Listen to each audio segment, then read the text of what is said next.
ಎಲ್ಲರಿಗೂ ಮಕರ ಸಂಕ್ರಾಂತಿಯ ಹಾರ್ದಿಕ ಶುಭಾಶಯಗಳು. ಎಲ್ಲರೂರಲ್ಲೂ ಸಂಕ್ರಾಂತಿ ಹಬ್ಬನ ಒಂದೊಂದು ರೀತಿ ಆಚರಿಸ್ತಾರೆ. ನಮ್ಮೂರಲ್ಲಿ ಯಾವ ರೀತಿ ಆಚರಿಸ್ತೀವಿ ಅಂತ ನಾನು ನಿಮಗೆ ಇವತ್ತು ತೋರಿಸ್ತೀನಿ, ಬನ್ನಿ. ಬೆಳಗ್ಗೆನೇ ಇದ್ದು ಎಲ್ಲ ದೇವ್ರ ಮನೆಯಲ್ಲಿ ಪೂಜೆನ ಮಾಡಿ ನಾವು ಹೊರಟಿದ್ದು ನಮ್ಮ ಊರಲ್ಲಿರುವಂತಹ ಸದಾಶಿವ ಸ್ವಾಮಿ ದೇವಸ್ಥಾನಕ್ಕೆ.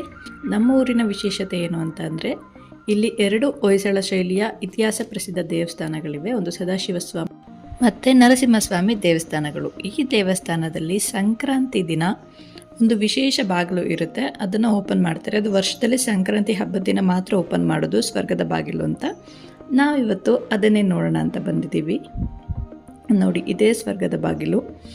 ಸಂಬಂಧಪಟ್ಟ ಅಧಿಕಾರಿಗಳು ಇದ್ರ ಬಗ್ಗೆ ಗಮನ ಹರಿಸ್ತಾ ಇರೋದ್ರಿಂದ ಸ್ವರ್ಗದ ಬಾಗಿಲು ಸ್ವಲ್ಪ ಮುರಿದಿದೆ ಅಷ್ಟೇ. ಪೂಜೆ ಎಲ್ಲ ಮಾಡಿದ್ರು. ಇಲ್ಲಿಂದ ಪೂಜೆನ ಮುಗಿಸ್ಕೊಂಡು ಈ ಬಾಗಿಲಿಂದ ನಾವು ಹೊರಗಡೆ ಹೋಗಬೇಕು. ನಾವು ಕೂಡ ಬಾಗಿಲಿಂದ ಹೊರಗಡೆ ಬಂದು ದೇವಸ್ಥಾನನ ಒಂದು ಪ್ರದಕ್ಷಿಣೆ ಹಾಕಿದ್ವಿ. ಸದಾಶಿವಸ್ವಾಮಿ ದೇವಸ್ಥಾನಕ್ಕಿಂತ ನರಸಿಂಹಸ್ವಾಮಿ ದೇವಸ್ಥಾನದಲ್ಲಿ ಸ್ವರ್ಗದ ಬಾಗಿಲು ಪೂಜೆ ತುಂಬ ವಿಶೇಷವಾಗಿ ನಡೆಯುತ್ತೆ. ಯಾಕೆಂದರೆ ವಿಷ್ಣುವಿನ ವೈಕುಂಠಕ್ಕೆ ನಾವು ಹೋಗ್ತೀವಿ ಅನ್ನೋ ಒಂದು ನಂಬಿಕೆ. ಅಲ್ಲಂತೂ ತುಂಬ ಜನ. ಈ ಉತ್ಸವ ಮೂರ್ತಿಯ ಮೆರವಣಿಗೆ ಸ್ಟಾರ್ಟ್ ಆದ ನಂತರ ಸ್ವರ್ಗದ ಬಾಗಿಲು ಓಪನ್ ಆಗುತ್ತೆ.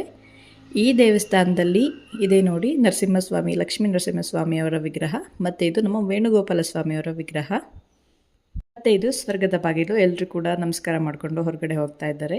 ವಿಡಿಯೋ ನೋಡಿದ ಮೇಲೆ ನಮ್ಮೂರು ಯಾವುದು ಅಂತ ನಿಮಗೆ ಗೊತ್ತಾಗಿದ್ರೆ ಕಮೆಂಟ್ ಮಾಡಿ ತಿಳಿಸಿ.